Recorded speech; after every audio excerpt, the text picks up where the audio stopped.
Right.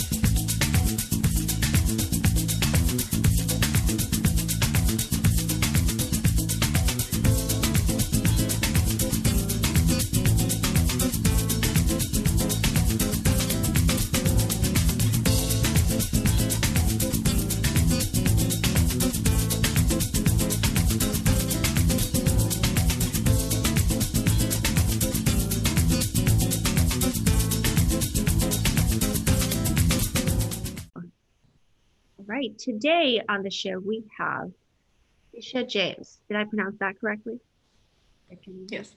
So Kisha is an enrolled member of the Wampanoag tribe of Gayhead, Aquinnah, and Oglala Lakota. She's a senior at Wellesley College, and she's the president of the Wellesley College Native American Student Association. She's also the granddaughter of Wamsutta Frank James, who is the founder of the National Day of Mourning. And Kisha is also a volunteer with the United American Indians of New England. So welcome, Kisha. We're so overjoyed to have you Thank you for having me. join us today. And please, I'd like to start by asking you to tell us about Thanksgiving, which is tomorrow. Sure.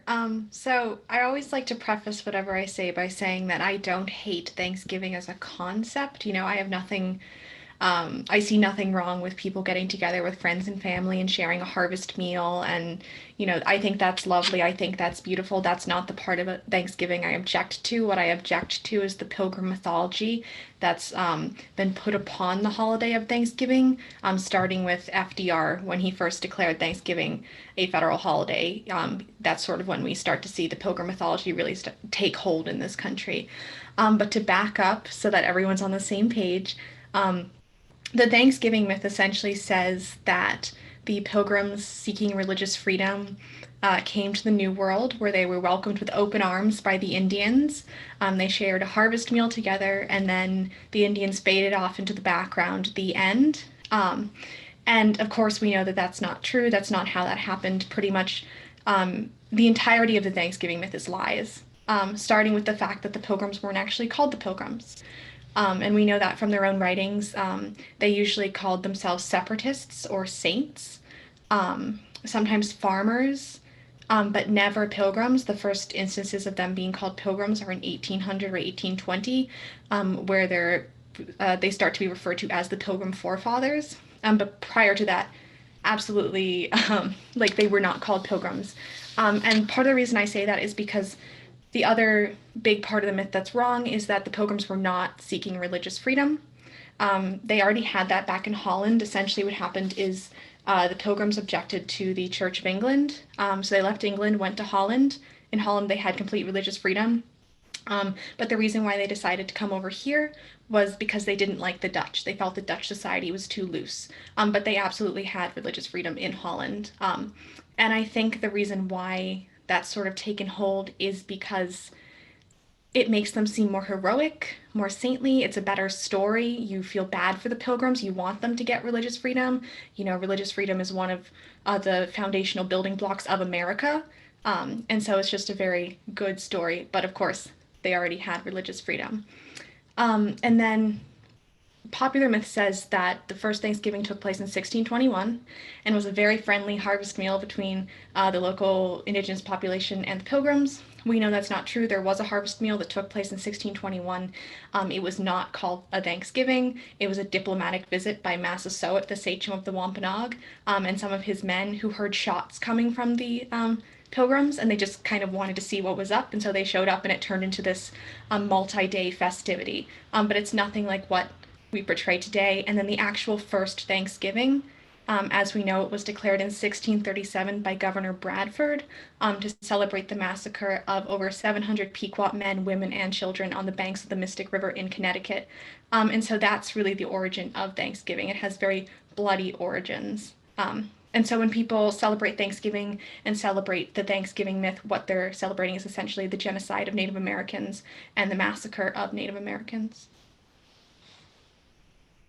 Oh boy, that is very informative. Yes.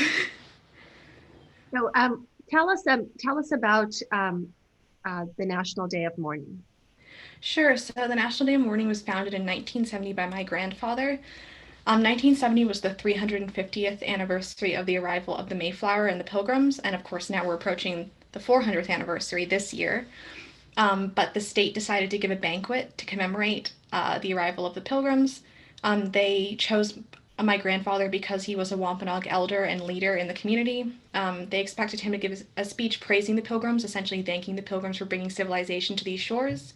But they did say that they wanted to see an advance copy of the speech. The reason that they gave was because they wanted to check it for grammatical and spelling errors, which greatly offended my grandfather for two reasons. Firstly, he was a public school teacher. He had perfect spelling and grammar. And the other reason was, of course, none of the white speakers were expected to submit their speeches in advance. It was only him. Nevertheless, he went away, he wrote his speech, and in September 1970, he submitted it.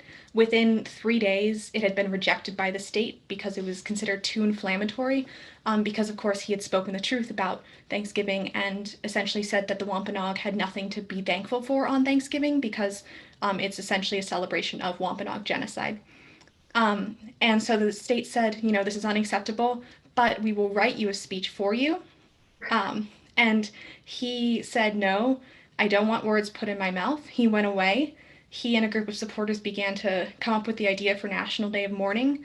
Like information about National Day of Mourning was sent all over the country via some sort of proto-fax. I don't know how things worked in 1970, but you know, so it got all around to Native Americans all over the country. And then on November 27th, 1970, he and a group of 200 Native Americans, as well as white and black allies, gathered at Coles Hill in Plymouth. Coles Hill overlooks Plymouth Rock, and there were representatives from 25 tribes.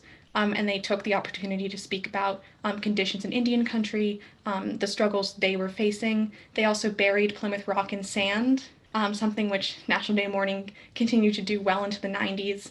And they boarded the Mayflower 2 replica, which is back in Plymouth Harbor now this year. And they took down the English flag and instead raised a flag that also flew over Alcatraz because, of course, the year before in 1969, a group of 200 Native Americans had occupied Alcatraz Island. I think they did so for 79 days. So that was very much the first Thanksgiving. It was, I'm sorry, the first National Day of Mourning. It was a show of indigenous unity and solidarity. And what is it going to be like this year? So this year it's going to be very different because of COVID.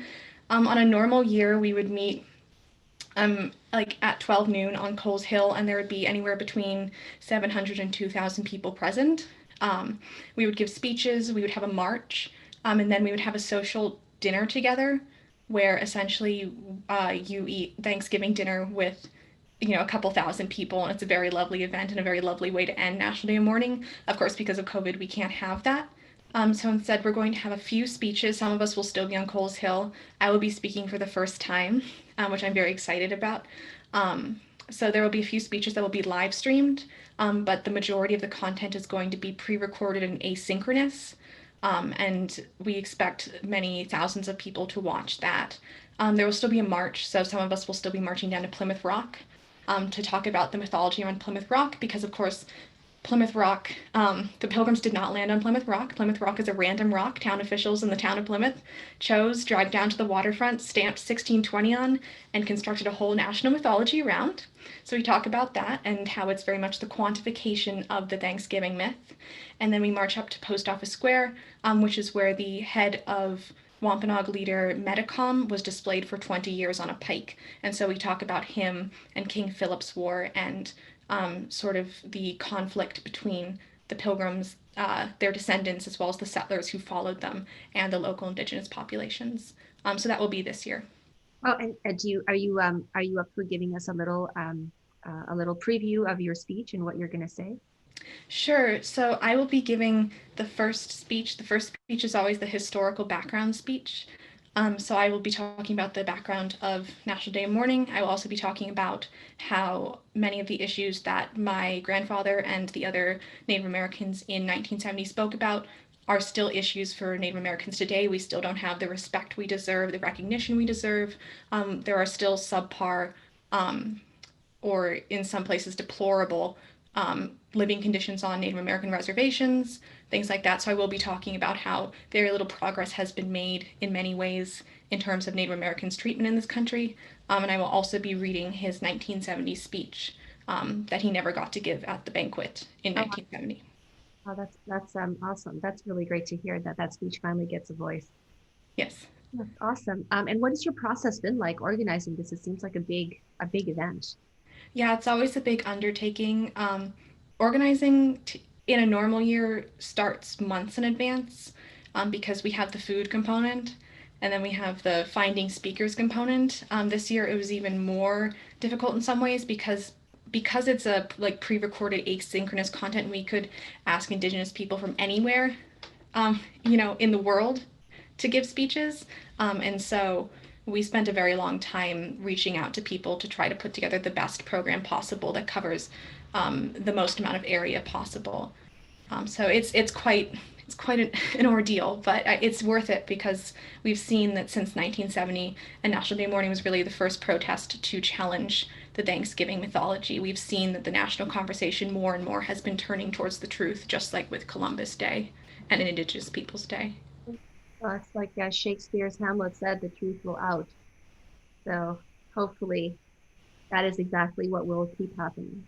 All right. Thank you so much, Kisha. Is there anything else you'd like to add? And perhaps, give us a guideline of how we should all be celebrating Thanksgiving. Feel free to Sure. close this So, morning. like I said, I have nothing wrong with people celebrating Thanksgiving in terms of getting together with your family, but I think one of the population that probably gets the most harmed by the Thanksgiving myth is children.